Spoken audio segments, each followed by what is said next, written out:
So in this video, I'd like to show you another example of a problem with ropes and pulleys. This time there's going to be 3 blocks, as you see on the slide there. 2 of the blocks are hanging freely, the one on the left and the one on the right. The one on the middle is sitting on a table, a frictionless table, incidentally. And they're all connected by pulleys, similar to the Atwood machine setup. You release the system from rest, and I want to know what's the acceleration of the system and what's the tension in the ropes. Okay, so step 1, free body diagram. All right, as I did before, I am going to draw the free body diagrams off to the side just to avoid too much clutter that might confuse me. So here's my 3 blocks.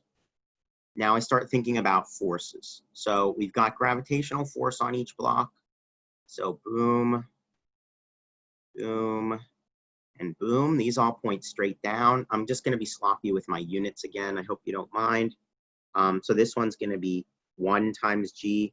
This one's going to be 2 times G. This one's going to be 3 times G. Next, I have my tension forces. So the tension forces are going to point in the same direction that the rope is pulling that particular block. So for the left-hand block, it's getting pulled up. For the right-hand block, it's getting pulled up. And the middle block is getting pulled left from one rope and right from the other rope. So that'll be 2 tension forces acting on it.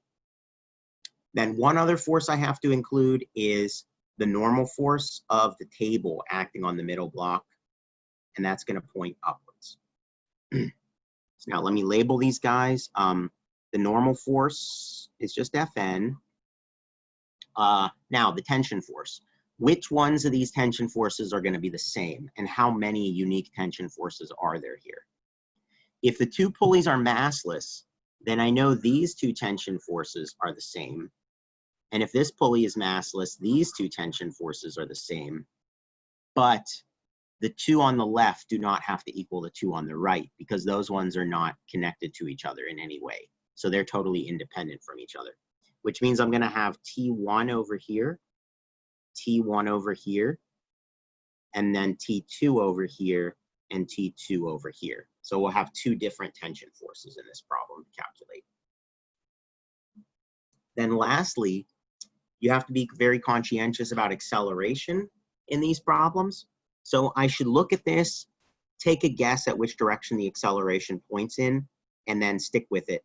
I'm going to actually, just for the sake of illustration, I'm going to pretend like I have absolutely no idea what I'm doing in these problems. I have no intuition. I used to always hate when the teacher would be like, oh, I guess that this is the answer. And then at the end of the problem, oh, it turns out I was right. I am going to pretend I have no intuition about this problem. I have no idea which way the acceleration points. So I'm just going to pick something and see what happens if I make a stupid guess. You can probably guess which way the system is going to point here if you compare those masses to each other. But I'm going to say, I'm going to say I have no idea which way the accelerations go. So I'm going to say this one goes up, and this one goes left, and this one goes down. Now note, even if you have no idea what you're doing and you have no idea what to guess, the 3 accelerations you pick have to be consistent with each other. So you either have to say the whole system is rotating counterclockwise or the whole system is rotating clockwise. You can't have it half and half, or this isn't going to work. So I've actually made the wrong guess at the acceleration, but let's see what happens. Okay, so let's proceed. I have 3 free body diagrams. The one on the left and the one on the right are 1-dimensional. The one in the center is 2-dimensional. That means I'm going to have a total of 4 equations here. 1 for the left, 1 for the right, and 2 for the middle. So let's build them. For the left-hand block, I'm going to have T1 minus 1 times G equals negative 1 times A, where again, that negative sign, where did that come from? It comes from the fact that when I look at that acceleration vector, it points downward, and I'm making up as positive for all of these. So because that acceleration vector was downward, I had to put a negative sign here to account for the fact of which direction I assumed that acceleration was pointing in. Let's do the right-hand block next, because that one's easier. For the right-hand block, I would have T2 minus 3G equals, in this case, it'll be positive 3A. Positive because this acceleration here is up, so that corresponds to this positive sign here. All right, now let's do the middle block. The middle block is going to have two equations. Fortunately, I don't have to break any vectors into components because they're all either pointing in the x direction or the y direction. So my x direction equation is going to be T2 minus T1 equals, okay, the acceleration here points to the left. That's the negative direction. So that'll be minus 2a. And again, just to be clear, this pink acceleration here is corresponding to this pink sign here. So that's where those signs are coming from. And of course, the signs in front of the forces are coming from the same argument. T2 is pointing upward, you know, so it's positive and so on like that. All the forces that are positive are pointing in the positive direction. All the forces that are negative are pointing in the negative direction. Lastly, the y direction equation for the middle block is going to be Fn minus 2g equals 0 because that acceleration points in the minus x direction, so it has no y component, and that's a y equation. So there's no acceleration in the y direction for that block. Okay, so now where do I stand here? The last equation that I just wrote down is actually not super interesting.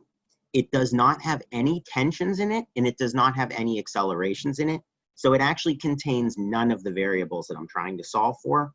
So I really don't need to worry about this fourth equation here. All that's going to tell me is the value of the normal force, which I don't care about. So forget that equation. I wanted to show you how to write it down, but we actually don't need it. Once we throw away that equation, we're left with 3. And how many variables do we have? We have T1, T2, and A. So that's 3 variables, 3 equations. We're in good shape. So now it's just a matter of solving the system. So these equations are all about equaling complexity. So let's just pick one. We'll start with the first equation, solve it for T1. Okay, so T1 equals, I'll drop the ones at this point. So it'll be G minus A when you solve it. And now second equation actually doesn't contain any T1s. So I may as well solve this for T2. T2 equals, this will be 3G plus 3A. And then third equation here is where I want to plug in my results from the first 2 equations. So the third equation is going to give me, so it's T2 minus T1. So that's going to be 3G plus 3A coming from T2, and then minus the quantity G minus A equals minus 2A. Okay, let's clean this up and distribute the negative sign in. So this will be 3G plus 3A minus G plus A equals minus 2A. Okay, 3G minus G is 2G. And let's move all the A's to the other side of the equation. So we're going to have 3 plus 1 equals 4. And then negative 2 minus 4 is going to be negative 6A. So we're going to get A equals negative 2G over 6, which is, actually, I think it's the same acceleration we got in the other problem we did. 2 times 9.8 over 6 is 3.27. We got negative 3.27 though.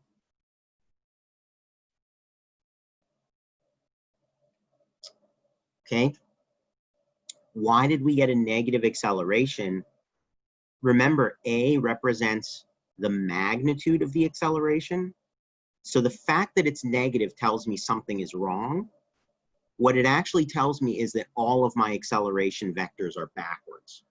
So the fact that I got a negative answer here means that over here in my picture, where I drew all these acceleration vectors, they're all wrong, and I need to flip them all to the other direction. So it's actually acceleration magnitude is in fact 3.27 meters per square second, but the direction of the acceleration vector is opposite of what I drew in my picture. Opposite of the picture, instead of the same as what I drew in my picture. So one thing I wanted to show there was how you don't necessarily have to be able to just like guess the answers to these questions. A lot of times, and this is an example of one of those times, if you make a guess and it's wrong, the math will often correct you as long as you do everything in your problem consistent with the guess that you've made. The final answer actually tells me that my guess was wrong. I basically had a 50-50 chance of getting it right by chance. I didn't get it right, but the math tells me the number is actually right, 3.27, but the direction is wrong. So I would just need to say it's actually 3.27 meters per square second, but everything is moving this way instead of moving the other way.